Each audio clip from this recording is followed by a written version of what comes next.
إن الحمد لله نحمده ونستعينه ونستغفره ونعوذ بالله من شرور أنفسنا ومن سيئات أعمالنا من يهده الله فلا مضل له ومن يضلل فلا هادي له وأشهد أن لا إله إلا الله وحده لا شريك له وأشهد أن محمدًا عبده ورسوله يا أيها الذين آمنوا اتقوا الله حق تقاته ولا تموتن إلا وأنتم مسلمون يا أيها الناس اتقوا ربكم الذي خلقكم من نفس واحدة وخلق منها زوجها وبث منهما رجالا كثيرا ونساء واتقوا الله الذي تساءلون به والأرحام إن الله كان عليكم رقيبا يا أيها الذين آمنوا اتقوا الله وقولوا قولا سديدا يصلح لكم أعمالكم ويغفر لكم ذنوبكم ومن يطع الله ورسوله فقد فاز فوزا عظيما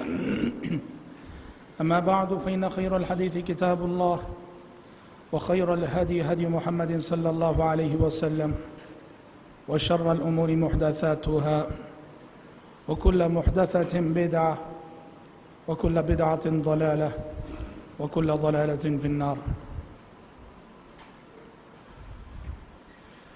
أعوذ بالله السميع العليم من الشيطان الرجيم من همزه ونفخه ونفسه ألم يجدك يتيما فآوى ووجدك ضالا فهدى ووجدك عائلا فأغنى فأما اليتيم فلا تقهر وأما السائل فلا تنهر وأما بنعمة ربك فحدث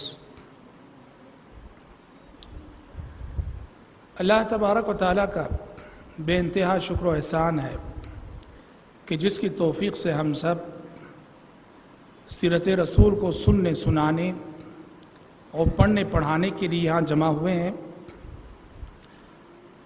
کل کے درس میں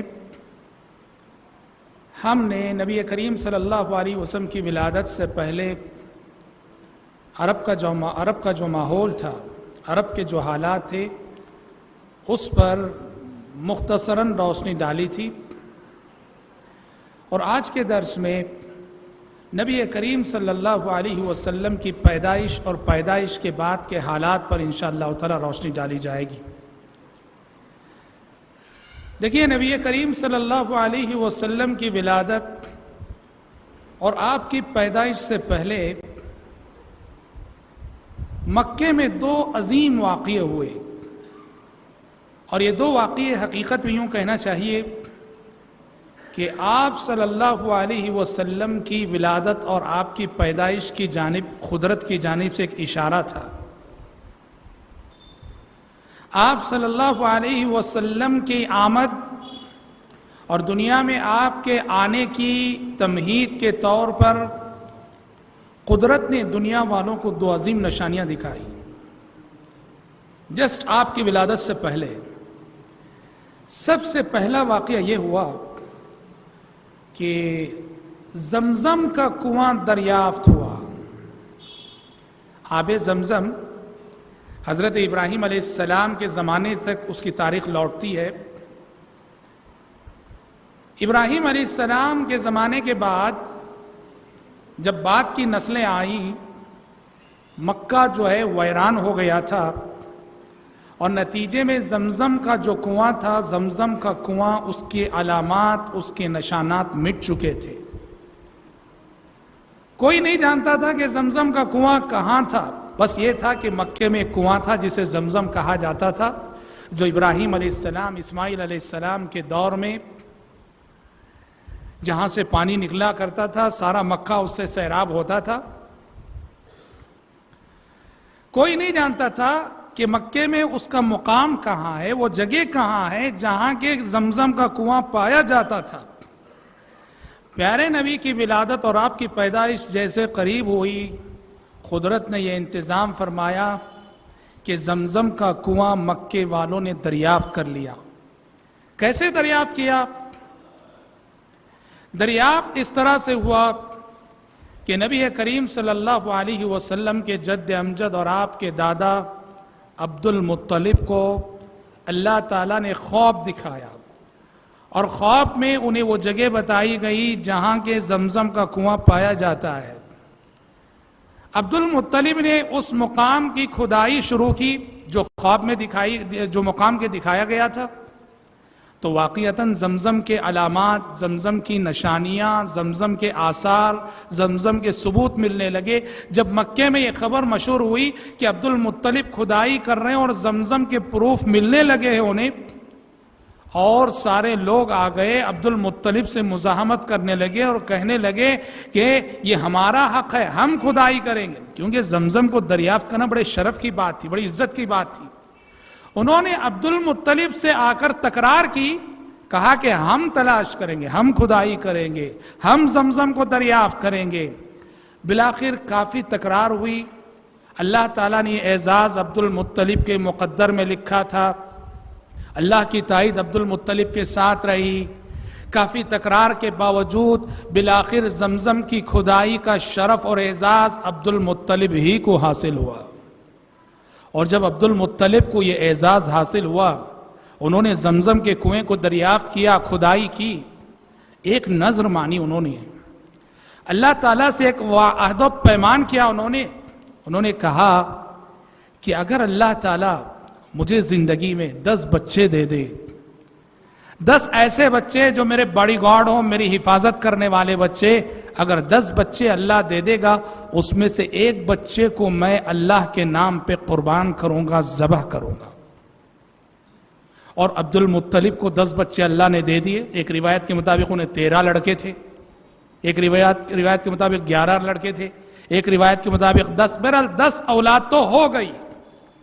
اب نظر پوری کرنی ہے انہوں نے اپنے 10 بچوں کے نام لکھ کر قرآن ڈالا، اور قرآن نکلا تو کس کا نام نکلا؟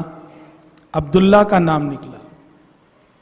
وہ عبداللہ جو آگے چل کر ہمارے نبی حضرت محمد صلی اللہ علیہ وسلم کے باپ بننے والے تھے۔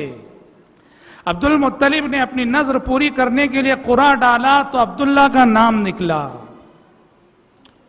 عبد المطلب نے اپنی نظر کے مطابق ہاتھ میں چھری لے لی، عبداللہ کو لٹا دیا ذبح کرنے کے لیے۔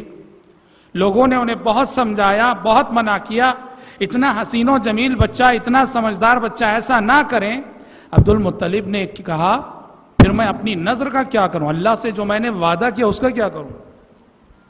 لوگوں نے کہا کہ یہ ایک کاہن عورت ہے، ذرا اس سے مشورہ کر لینا۔ عبد المطلب اس کے پاس گئے، اس نے مشورہ دیا کہ عبد المطلب ایسا کرو، پھر قرآ ڈالو، ایک قرعے میں عبداللہ، ایک چٹی میں عبداللہ کا نام، دوسری چٹی میں 10 اونٹ کا تذکرہ، اور دیکھو قرعہ کس کے نام نکلتا ہے۔ اگر اونٹوں کے نام والی چٹی نکلتی ہے، 10 اونٹ ذبح کر دو، تمہاری نظر پوری ہو جائے گی۔ لیکن اگر عبداللہ کے نام کی چٹی نکلے تو 10 اونٹ کے ساتھ پھر مزید 10 اونٹ کا اضافہ کرو، 20 اونٹ ہو جائیں، پھر قرعہ ڈالو۔ 20 اونٹ والی چٹی نکل جائے تو 20 اونٹ کو ذبح کر دو، تمہاری نظر پوری ہو جائے گی۔ لیکن اگر پھر عبداللہ کے نام کی چٹی آ گئی تو پھر 10 اونٹ کا اضافہ کرو، اور 30 اونٹ ایک طرف، عبداللہ ایک طرف۔ اس طرح اس نے مشورہ دیا، اور عبد المطلب نے اس مشورے پر عمل کیا۔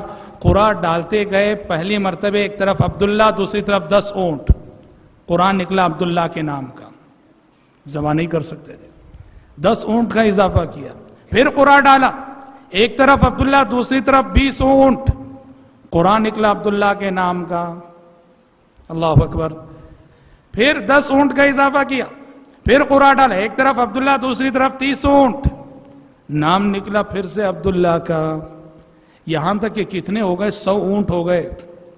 جب 100 اونٹ ہو گئے، اس وقت جب قرآن ڈالا گیا تو 100 اونٹ والی چٹھی اٹھی، تب عبد المطلب نے یہ 100 اونٹ بھی ذبح کر دیے۔ اور اہل علم لکھتے ہیں کہ عربوں میں ایک جان اگر کوئی ناحق کسی کا قتل کر دے، ایک جان کی دیت 10 اونٹ تھی، عبد المطلب کے اس واقعے کے بعد سے عربوں نے ایک جان کی دیت کو 100 کر دیا. اگر کوئی ناحق کسی کی جان لے لے تو اس کے بدلے میں اسے 100 اونٹ دینا پڑے گا مقتول کے وارثین کو. اور اسلام نے بھی اس قانون کو تسلیم کیا. اسلام میں بھی اگر کوئی ناحق کسی کا خون کرتا ہے، اصل بدلہ تو یہ ہے کہ اس کو بھی قتل کیا جائے، لیکن اگر مقتول کے وارثین آدھا معاف کر دیتے ہیں تو اس کے بدلے 100 اونٹ دیے جائیں. زمزم کے کنویں کی دریافت ایک بہت بڑی علامت تھی، بہت بڑی نشانی تھی قدرت کی، اور ایک بہت بڑی تیاری تھی قدرت کی جانب سے نبی کریم صلی اللہ علیہ وسلم کی ولادت، آپ کی پیدائش، آپ کی بعثت، آپ کی نبوت اور آپ کی رسالت کے لیے. دوسرا واقعہ جس کو ہم یہ کہہ سکتے ہیں کہ وہ آپ صلی اللہ علیہ وسلم کی پیدائش کی تمہید، اور وہ دوسرا واقعہ تھا جو مشہور واقعہ جسے اصحاب فیل کا واقعہ کہا جاتا ہے. ابرہا جو صنعاء میں جو ہے حبشہ کے بادشاہ کا گورنر تھا یمن میں، اس نے یمن میں ایک چرچ تعمیر کیا اور اس نے چاہا کہ لوگ جیسے کعبۃ اللہ کا قصد کرتے ہیں، ارادہ کرتے ہیں، اس چرچ کا لوگ قصد کیا کریں، اس کا طواف کیا کریں. ایک عربی کو غصہ آیا، اس نے جا کر اس چرچ کے اندر غلاظت کر دی. ابرہا کو بہت غصہ آیا اور اس نے ٹھان لی کہ خانہ کعبہ کو ڈھا دینا ہے، منہدم کر دینا. بڑا مشہور واقعہ ہے. وہ اپنی فوج کو لے کے نکلا جس فوج میں بڑے بڑے ہاتھی تھے، اور یہ ہاتھی آئے وادی محصر جو مینا اور مزدلفہ کے درمیان، یعنی بالکل مکے سے 5 کلومیٹر قریب، مکہ وہاں سے صرف 5-6 کلومیٹر کے فاصلے پر، وہاں پہنچ کر وہ ہاتھی بیٹھ گئے. وہاں پہنچ کر وہ ہاتھی بیٹھ گئے. لاکھ اٹھایا جا رہا ہے پر وہ ہاتھی نہیں اٹھ رہے، مکے کی سمت چلنے کے لیے تیار نہیں، اور دوسری سمت چلاؤ تو چلنے کے لیے تیار. اور بلاخر اللہ تبارک و تعالیٰ نے فیصلہ کر دیا. اللہ تعالیٰ نے پرندوں کے جھنڈ بھیجے اور ہر پرندے کے چونچ میں اور اس کے پنجوں میں 3 کنکریاں ہوتی تھیں، اور وہ کنکریاں جو ان پر برستی تھیں، اور ہاتھی جو ہے قرآن کے الفاظ میں کعصف مأکول، کھائے ہوئے بھونسے کی طرح ہو گئے. اور ابرہا بھی یمن واپس لوٹتے راستے میں ہلاک ہو گیا. یہ واقعہ، اس کی خبر پورے جزیرہ عرب میں، جزیرہ عرب سے باہر بھی گئی. ساری دنیا میں یہ خبر پھیل گئی اس واقعے کی. اس طرح ساری دنیا تک ایک میسیج گیا، ایک پیغام گیا کہ یہ خانہ کعبہ، یہ بیت اللہ، یہ اللہ کا گھر ہے. اللہ نے معجزانہ طور پر اس گھر کی حفاظت کی ہے. اس میں اشارہ تھا کہ ان قریب اس گھر کا نگہبان آنے والا ہے، اس گھر کا محافظ آنے والا ہے. اس گھر کا جو اصل میسیج ہے توحید کا، اس میسیج کا دینے والا پیغمبر آنے والا ہے. اس پیغمبر کی ولادت اور پیدائش سے پہلے قدرت کی جانب سے یوں سمجھو کہ ایک اعلان تھا یہ واقعہ. ساری دنیا میں اس واقعے کی خبر پھیل گئی. خانہ کعبہ کے تقدس، خانہ کعبہ کی عظمت اور خانہ کعبہ کے اس اعجاز کے چرچے دنیا والوں کی زبانوں پہ تھے. اسی لیے اصحاب فیل کا واقعہ کہا جاتا ہے. اور اب سب کو معلوم ہے بالکل اسی سال آپ صلی اللہ علیہ وسلم کی پیدائش اور آپ صلی اللہ علیہ وسلم کی ولادت ہوئی تھی. عام الفیل، جس سال یہ ہاتھی والوں کا واقعہ پیش آیا تھا، اسی سال آپ صلی اللہ علیہ وسلم کی ولادت ہوئی تھی. اور حضرات، نبی کریم صلی اللہ علیہ وسلم، آپ صلی اللہ علیہ وسلم، آپ کی ولادت ہوئی آمینہ کی گود میں، آمینہ کے بطن سے آپ صلی اللہ علیہ وسلم کی ولادت ہوئی.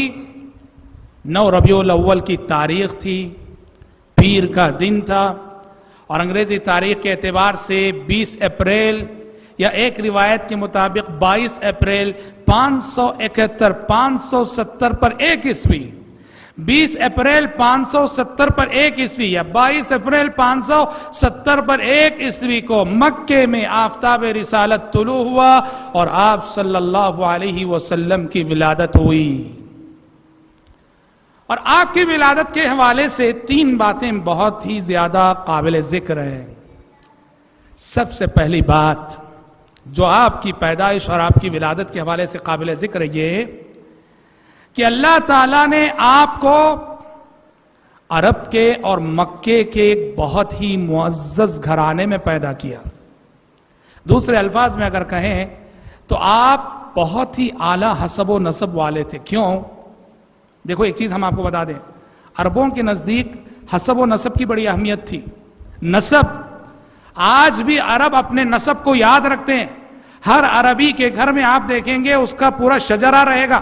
میرا باپ کون، اس کے کتنے بھائی، ہمارے دادا کون، اس کے کتنے بھائی، ہمارے پردادا کون، ان کے کتنے بھائی، اور کون کہاں جا کر بسے. عرب ہمیشہ سے تاریخ میں اور آج بھی اپنے خاندان کی، اپنے نسب کی حفاظت کرنے والی قوم. ان کے نزدیک وہی شخص لیڈر بن سکتا تھا، وہی شخص سردار ہو سکتا تھا جو اعلیٰ حسب نسب رکھنے والا اور اونچے خاندان سے تعلق رکھنے والا ہو.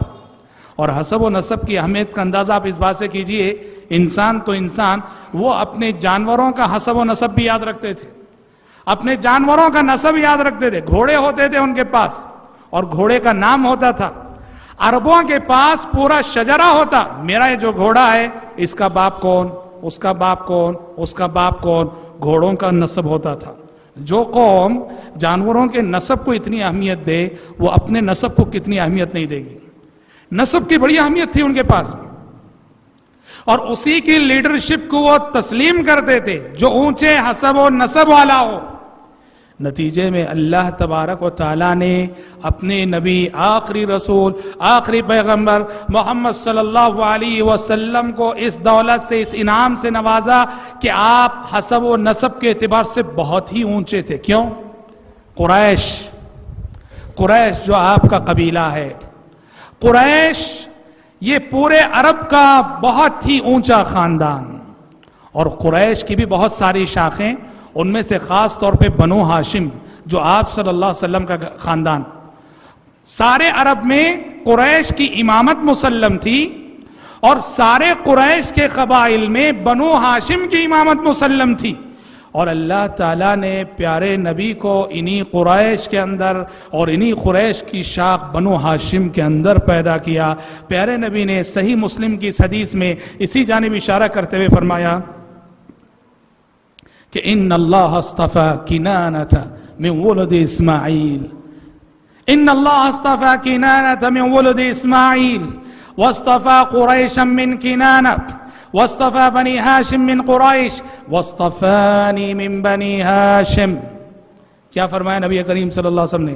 آپ نے فرمایا کہ اللہ تعالیٰ نے اسماعیل علیہ السلام کی ذریت بہت پھیلی، لیکن اللہ تعالیٰ نے اسماعیل علیہ السلام کی ذریت سے کنانہ کو منتخب کر لیا، کنانہ کا سلیکشن کر لیا.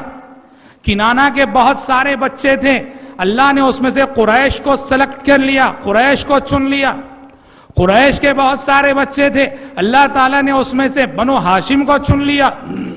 بنو ہاشم کے بھی سینکڑوں افراد تھے، اس میں سے اللہ نے مجھے چن لیا، مجھے چن لیا. پتا چلا کہ اللہ آپ نسب کے اعتبار سے بہت ہی پاکیزہ نسب. آپ کے نسب میں کہیں بھی، آپ صلی اللہ علیہ وسلم کے نسب میں نعوذ باللہ ثم نعوذ باللہ کہیں کوئی ناجائز نطفہ نہیں تھا. پاکیزہ سلسلہ، پاکیزہ ذریت، پاکیزہ نسل. اسی لیے پیارے نبی نے کہا کہ اللہ تبارک و تعالیٰ نے باقاعدہ پورے عرب میں قریش کا سلیکشن کیا، قریش میں سے بنو ہاشم کا سلیکشن کیا، اور بنو ہاشم میں سے اللہ تعالیٰ نے میرا سلیکشن کیا. پتہ چلا کہ اللہ تبارک و تعالیٰ اپنے نبی، اپنے رسولوں اور اپنے پیغمبروں کو ظاہری اور باطنی خوبیوں سے نوازتا ہے. یہ بات یاد رہے، اس دنیا میں جتنے بھی پیغمبر آئے، جتنے بھی رسول آئے، ظاہر کے اعتبار سے بھی اور باطن کے اعتبار سے بھی انبیاء بہت ہی حسین و جمیل ہوا کرتے تھے، بڑی خوبیوں کے مالک ہوا کرتے تھے. صرف حسب کے اعتبار سے نہیں، نسب کے اعتبار سے نہیں، ظاہری جسامت کے اعتبار سے انبیاء بے عیب ہوا کرتے تھے. انبیاء کے اندر کوئی عیب نہیں ہوا کرتا تھا، اور انبیاء ظاہر کے اعتبار سے، شکل و صورت کے اعتبار سے بھی بڑے حسین و جمیل ہوا کرتے تھے. یہ یوسف علیہ السلام ہیں جنہیں خود پیارے نبی نے کہا معراج کی رات میں نے یوسف علیہ السلام کو دیکھا کأنہ اوتی شطر الحسن، مجھے ایسے لگا کہ دنیا کا آدھا حسن و جمال انہیں دے دیا گیا ہے۔ اور خود پیارے نبی، ہمارے نبی حضرت محمد صلی اللہ علیہ وسلم کتنے حسین و جمیل تھے، کتنے حسین و جمیل تھے۔ صحابی رسول فرماتے ہیں کہ ایک مرتبہ جب 14ویں رات کا چاند اپنی روشنی بکھیر رہا تھا، رونق بکھیر رہا تھا، اور سارے آسمان پہ اس کے حسن و جمال کا نظارہ جو ہے دیکھنے کو مل رہا تھا، اور ادھر آفتاب رسالت یعنی زمین پر نبی کریم صلی اللہ علیہ وسلم سرخ جوڑا پہنے ہوئے تھے۔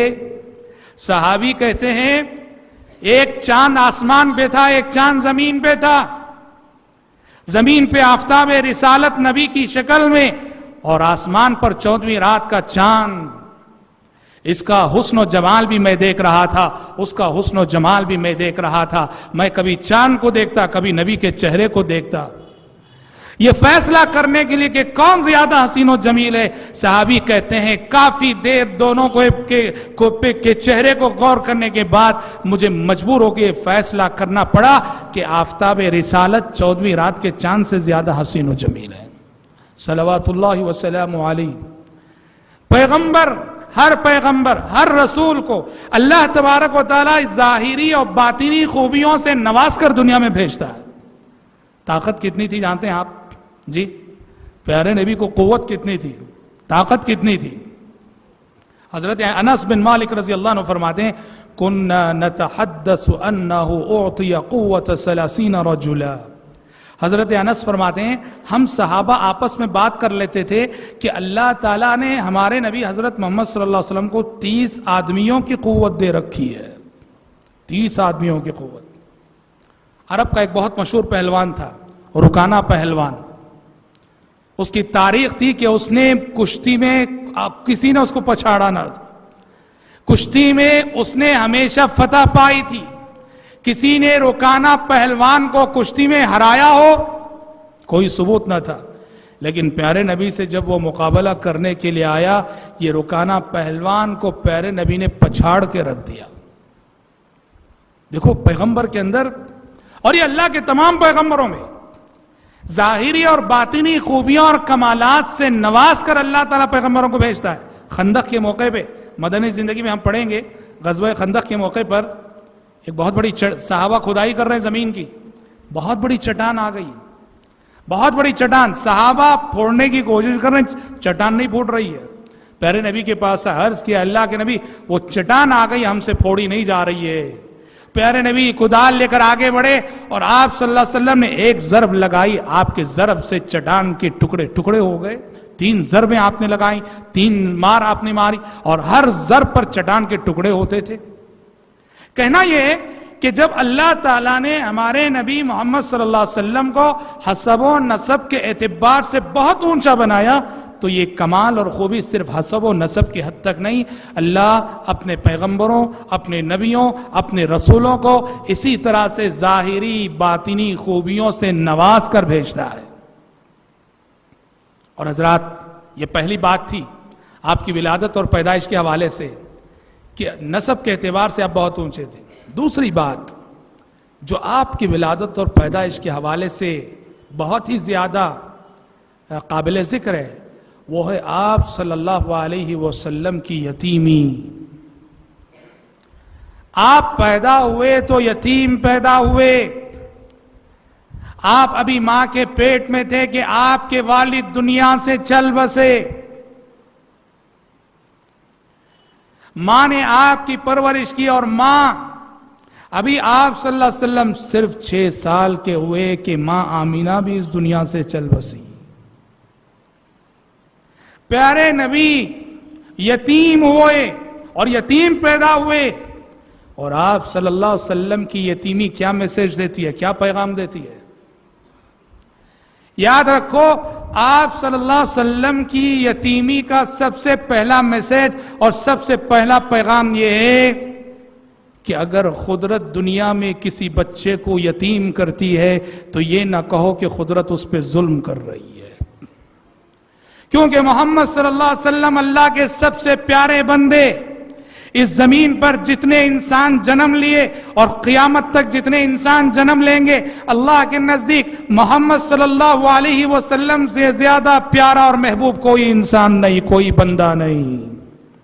اللہ تعالیٰ نے اپنے سب سے پیارے بندے، سب سے محبوب بندے کو جب یتیم بنایا ہے تو پھر یہ قیامت تک آنے والے یتیموں کے لیے ایک بہت بڑا اعزاز ہے۔ یہ قیامت تک جتنے بچے اس امت کے یتیم ہوں گے ان کے لیے ایک اعزاز ہے کہ ان کے امام کون ہیں؟ امام الانبیاء ان کے امام ہیں۔ امام الانبیاء یتیم رہ چکے ہیں۔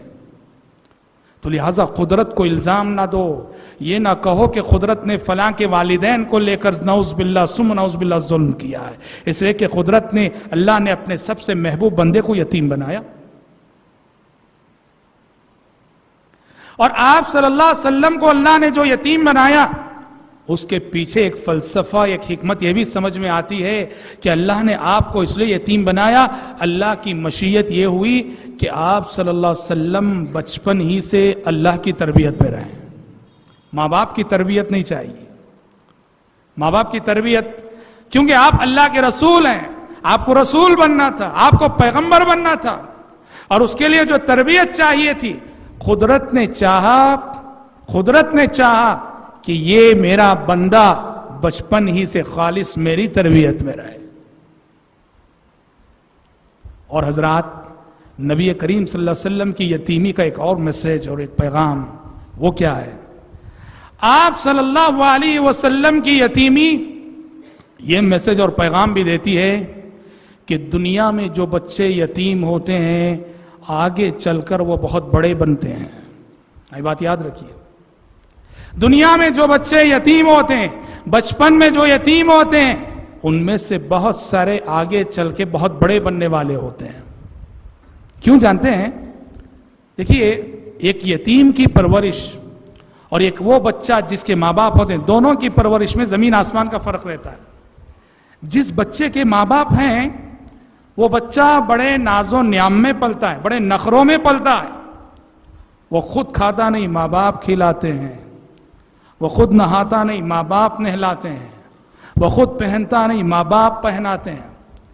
جس بچے کے سر پہ ماں باپ کا سایہ ہے وہ ہر کام کے لیے ماں باپ کی طرف دیکھتا ہے، اس کی نظریں ماں باپ کی طرف اٹھتی ہیں۔ اس کے مقابلے میں جو یتیم ہوتا ہے، بچپن ہی سے ایک طرح کا احساس ہے محرومی، میرا باپ نہیں ہے، میری ماں نہیں ہے۔ نتیجے میں جو یتیم ہوتا ہے وہ اپنا کام بچپن سے آپ کرنے کی کوشش کرتا ہے، وہ خود کھانے کی کوشش کرتا ہے، وہ خود نہانے کی کوشش کرتا ہے، وہ خود پہننے کی کوشش کرتا ہے۔ نتیجے میں یتیم کے اندر ایک ایسی خود اعتمادی پیدا ہوتی ہے کہ جو خود اعتمادی آپ کو اس بچے کے اندر نظر نہیں آئے گی جس بچے کے سر پر ماں باپ کا سایہ موجود ہے۔ یہ بہت بڑا پلس پوائنٹ ہے جو یتیموں کی زندگی میں نظر آتا ہے۔ آپ ایک 10 سال کا بچہ، ایک جو یتیم رہا، ایک جو ماں باپ کے زیر سایہ پلا، دونوں کی معمولات زندگی میں، دونوں کے اعتماد اور دونوں کے کانفیڈنس کو لے کر دیکھو، یتیم کے اندر جو اعتماد اور جو کانفیڈنس رہے گا وہ اس بچے کے اندر نہیں رہے گا جس کے سر پہ ماں باپ کا سایہ ہوتا ہے۔ پتہ چلا قدرت کے فیصلے بڑے حکیمانہ ہوتے ہیں۔ کوئی قدرت کو الزام نہ دے کہ اللہ تعالیٰ نے اس بچے کے ماں باپ کو لے لیا، اس معصوم کے ماں باپ کو اٹھا لیا، کوئی قدرت کو الزام نہ دے۔ قدرت کے، اور جیسے میں نے کہا، ہسٹری پڑھیے، آپ تاریخ پڑھیے، تاریخ بتاتی ہے کہ دنیا کی جو عظیم ہستیاں گزری ہیں، بڑے بڑے اہل علم، ان میں سے بڑی تعداد یتیموں کی رہی ہے، یتیموں کی رہی ہے۔ ان کے باپ بچپن میں چلے گئے، ان کی ماؤں نے ان کی تربیت کی، پرورش کی، اور سبحان اللہ علم و عمل کے اعلیٰ معیار تک انہیں پہنچایا۔ تو آپ صلی اللہ علیہ وسلم کی یتیمی یہ سب پیغامات اپنے اندر رکھتی ہے۔ یہ دوسری بات تھی جو آپ صلی اللہ علیہ وسلم کی پیدائش اور ولادت کے حوالے سے قابل ذکر تھی۔ تیسری بات کہ عربوں کا معمول تھا کہ عرب اپنے ننھے معصوم بچوں کو بچپن میں رضاعت کے لیے دیہاتی عورتوں کے حوالے کرتے تھے۔ رضاعت یعنی دودھ پلانے کے لیے دیہاتی عورتیں جو دیہات سے آتی تھیں، اور عرب یہ اس لیے کرتے تھے کہ بچہ جب دیہاتی عورت کا دودھ پیے گا اس کے اندر دیہات کی ساری خوبیاں آئیں گی، وہ صحت مند ہوگا، وہ تندرست ہوگا، وہ شجاع ہوگا، وہ بہادر ہوگا، وہ جواں مرد ہوگا۔ آپ جانتے ہیں کہ شہری زندگی کے مقابلے میں دیہات کی بڑی خوبیاں اور بڑے کمالات ہوتے ہیں۔ عرب کے لوگوں کا معمول تھا اپنے بچوں کو بچپن میں مائیں جو شہروں میں رہا کرتی تھیں اپنا دودھ پلانے کے ساتھ دیہاتی عورتوں کے حوالے کرتی تھی، اور یہ سعادت آفتاب رسالت کو دودھ پلانے کی یہ سعادت حلیمہ سعدیہ کو حاصل ہوئی جو بنو سعد کی ایک داعیہ تھی۔ حلیمہ سعدیہ آپ صلی اللہ علیہ وسلم کو لے گئیں، انہیں نہیں معلوم کہ ان کی گود میں جو بچہ پل رہا تھا یہ کتنی عظیم شخصیت تھی، یہ کتنی عظیم ہستی تھی، یہی وہ بچہ ہے جو آگے چل کر اللہ کا آخری نبی اور اللہ کا آخری رسول بننے والا ہے۔ تاہم حلیمہ سعدیہ انہوں نے کچھ نشانیاں تو ضرور دیکھی۔ جب سے انہوں نے پیارے نبی کو گود لیا، خود حلیمہ سعدیہ کا بیان ہے، جب میں اپنے شوہر اور اپنے دیہات کی عورتوں کے ساتھ ہم بچوں کو ڈھونڈنے کے لیے نکلے تھے کہ کہیں کوئی بچہ مل جائے، سب سے کمزور میری اونٹنی اور میری اونٹنی میں سب سے کمزور میری گدھی پر آئے تھے سوار ہو کر، سب سے کمزور میری گدھی، میری سواری، اور وہ کہتی ہیں میری گود میں خود میرا بچہ پل رہا تھا اور اس کے لیے خود ناکافی تھی غذا جو مجھ سے اسے مل رہی تھی اس بچے کو، لیکن جیسے ہی پیارے نبی کو انہوں نے گود لیا، وہ فرماتی ہیں حیرت انگیز تبدیلیاں میں دن بدن دیکھنے لگی۔ ایک تو واپسی میں ہماری گدھی اتنی تیز رفتاری سے چلنے لگی کہ قافلے کے سارے لوگ حیرانی سے دیکھنے لگے، اور دوسرے غذا جو میرے بدن سے نکل رہی تھی پہلے صرف میرے بچے کے لیے ناکافی ہو رہی تھی، اب میرا بچہ بھی پیٹ بھر کے پی رہا تھا، اور یہ بچہ بھی پیٹ بھر کے پی رہا تھا جس بچے کو میں نے گود لیا ہے۔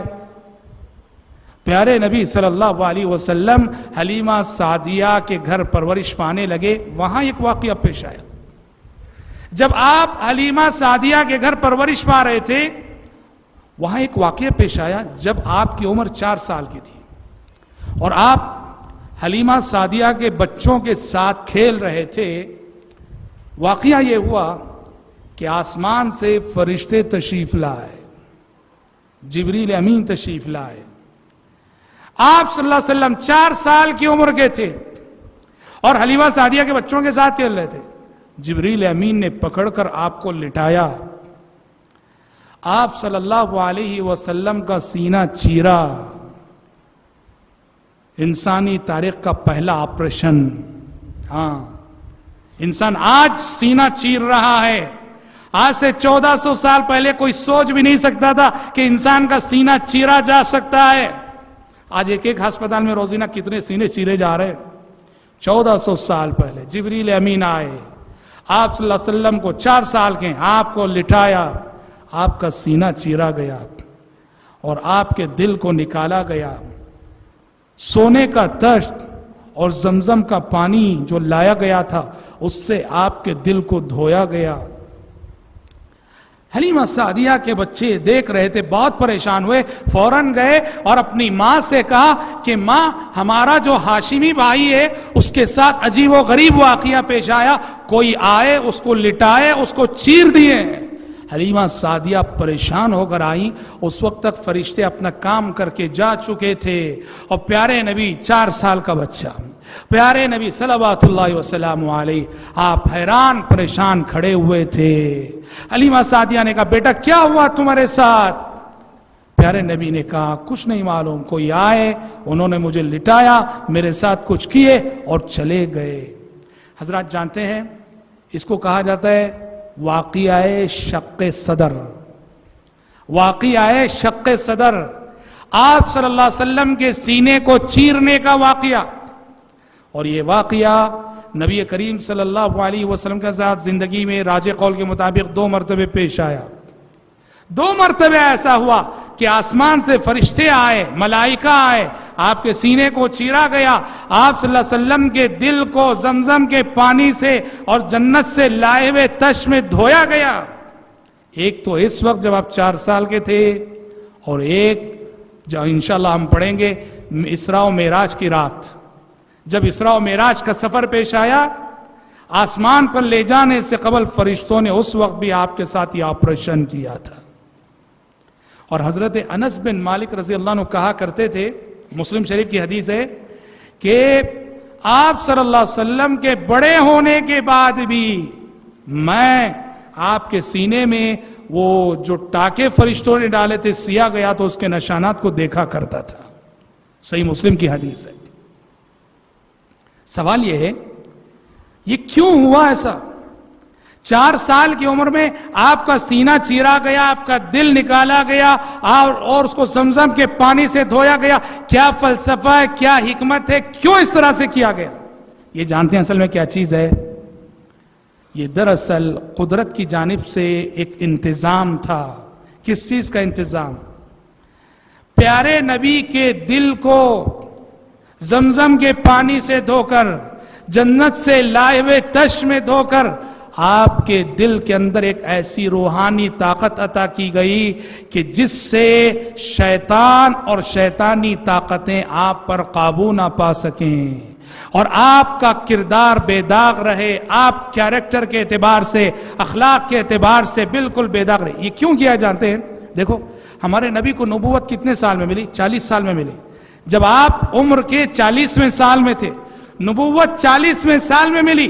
نبی 40 سال کی عمر میں بنائے گئے اور 40 سال تک کا یہ مرحلہ پیارے نبی کو اس سماج میں، اس سوسائٹی میں گزارنا تھا جہاں قدم قدم پہ کفر ہے، جہاں قدم قدم پہ شرک ہے، جہاں قدم قدم پہ بد اخلاقی ہے، جہاں قدم قدم پہ ظلم ہے. یہ 40 سال پیارے نبی کے آگے چیلنج تھا کہ کس طرح وہ اپنے کیریکٹر کو بے داغ رکھ سکیں. قدرت نے، اللہ تبارک و تعالیٰ نے یہ 4 سال کی عمر میں آپ کے دل کو دھو کر آپ کو وہ روحانی طاقت عطا کی جس طاقت کے بل پر اس 40 سال کے مرحلے میں پیارے نبی نے ہمیشہ شیطانی طاقتوں کا مقابلہ کیا اور کبھی ایسا نہیں ہوا کہ شیطان آپ پہ غالب آیا ہو. کبھی ایسا نہیں ہوا. 40 سال کی پوری ہسٹری پڑھ لو، کسی برائی میں پیارے نبی نے ان کا ساتھ دیا ہو؟ کوئی ثبوت نہیں ملے گا. مکے والوں کا ساتھ کبھی بھول کر کفر ہوا ہو آپ سے نعوذ باللہ، کبھی بھول کر شرک ہوا ہو آپ سے نعوذ باللہ، کبھی بھول کر آپ سے کوئی غلط کام ہونا، کبھی نہیں ہوا. قدرت کی جانب سے جو انتظام ہو گیا تھا معجزہ شق صدر کے ذریعے سے. اسی لیے اسی مفہوم کو پیارے نبی نے ایک حدیث میں فرمایا تھا کہ ما منکم من احد الا وقد وکل به قرینہ من الجن وقرینہ من الملائکہ. پیارے نبی نے کہا کہ دیکھو تم میں سے ہر شخص کے ساتھ ایک فرشتہ لگا ہوا ہے اور ایک جن لگا ہوا ہے. ہر شخص کے ساتھ ایک فرشتہ لگائے، ایک شیطان لگائے، جن لگائے. فرشتہ خیر کا حکم دیتا ہے اور جن برائی کا حکم دیتا ہے. صحابہ نے پوچھا اے اللہ کے نبی کیا آپ کے ساتھ بھی جن لگا ہوا ہے؟ فرشتے تو ہیں ہی آپ کے ساتھ. برائی کا حکم دینے والا جن، شیطان جیسے دوسروں کے ساتھ لگا ہے، کیا آپ کے ساتھ بھی لگا ہوا ہے؟ پیارے نبی نے کہا کہ ہاں میرے ساتھ بھی لگا ہوا ہے. لیکن کیا کہا؟ لیکن اللہ اعاننی علیہ، لیکن اس شیطان کے مقابلے میں اللہ تعالیٰ نے میری مدد کی ہے. اس شیطان کے مقابلے میں اللہ نے میری مدد کی ہے. فَأَسْلَمْ، اب وہ لاکھ کوشش کر لے میں ہمیشہ اس کے شر سے، اس کی برائی سے بچ جاتا ہوں. وہ کبھی مجھ پہ غالب نہیں ہو سکتا، وہ کبھی مجھ پہ حاوی نہیں ہو سکتا. فَأَسْلَمْ، کیونکہ اللہ نے میری خاص مدد کی ہے. یہ مدد کیسے ہوئی؟ یہی قدرتی انتظام جو اللہ تعالیٰ نے بچپن میں آپ صلی اللہ علیہ وسلم کو 4 سال کی عمر میں معجزہ شق صدر کے ذریعے سے کیا. کیوں کیا؟ تاکہ آپ نبی بننے کے بعد مکے والوں کے سامنے یہ چیلنج کر سکیں فقد لبثت فیکم عمرا من قبلہ، اے وہ لوگو میں وہی محمد ہوں جسے 40 سال تک تم صادق اور امین کہتے رہے، میں وہی محمد ہوں جسے 40 سال تک تم اپنی سوسائٹی کا سب سے اچھا انسان مانتے رہے، میں وہی محمد ہوں کہ جس کی کتابیں زندگی کے 40 ورق تمہارے سامنے کھلے ہوئے ہیں، کوئی ایک کمزوری بتا دو، کوئی ایک کالا دھبا دکھا دو میرے کیریکٹر پر، یہ چیلنج پیارے نبی کر سکیں۔ اور 40 سال کے ہونے کے بعد یہ چیلنج آپ نے مکے والوں سے کیا، اور مکے والے آپ کے کیریکٹر، آپ کے اخلاق میں کہیں کوئی کالا دھبا نہیں دکھا سکے۔ کیوں؟ قدرت نے یہ انتظام کیا 4 سال کی عمر میں معجزہ شق صدر کے ذریعے سے۔ اس سے کیا سبق ملتا ہے؟ دعوت و تبلیغ سے جو لوگ تعلق رکھتے ہیں، دعوت و تبلیغ کے میدان سے، انہیں اس بات کا سبق ملتا ہے کہ یاد رکھو کامیاب داعی وہ ہے، کامیاب مبلغ وہ ہے کہ جو زبان سے پہلے اپنے عمل کے ذریعے سے دعوت دیتا ہو۔ داعی کو اپنے کیریکٹر میں، اپنی عملی زندگی میں پاک صاف رہنا ہے، شفاف رہنا ہے، بے داغ کردار کا حامل رہنا ہے۔ ایسا نہ ہو کہ ہم دوسروں کو دعوت دے رہے ہیں اور وہ سامنے والا کہے تم وہی ہو کہ اتنے جھوٹ تم نے کہے ہیں، تم وہی ہو اتنی گالیاں تم نے دی ہیں، تم وہی ہو اتنے دھوکے تم نے دیے ہیں۔ عیب ہے داعی کے لیے، داعی بے داغ سیرت کا حامل ہو، بے داغ زندگی کا حامل ہو۔ آج ہم اسی پر اکتفا کرتے ہیں۔ بقیہ آپ صلی اللہ علیہ وسلم کی زندگی کے مراحل ہم انشاءاللہ آنے والے کل کے درس میں سنیں گے۔ کل کے درس میں آپ صلی اللہ علیہ وسلم نے جو بکریاں چرائیں، آپ صلی اللہ علیہ وسلم کا شام کا سفر جہاں بحیرہ راہب سے ملاقات ہوئی اور اس حوالے سے جو بہت کچھ واقعات پیش آئے، پھر حلف الفضول میں آپ کی شرکت، ان تمام موضوعات پر کل انشاءاللہ ہم روشنی ڈالیں گے۔ آج ہم اسی پر اکتفا کرتے ہوئے اللہ تعالیٰ سے دعا کرتے ہیں کہ رب العالمین ہم سب کے، آپ سب کے مل بیٹھنے اور جمع ہونے کو شرف قبولیت سے نوازے، آمین۔ وآخر دعوانا ان الحمد للہ رب العالمین۔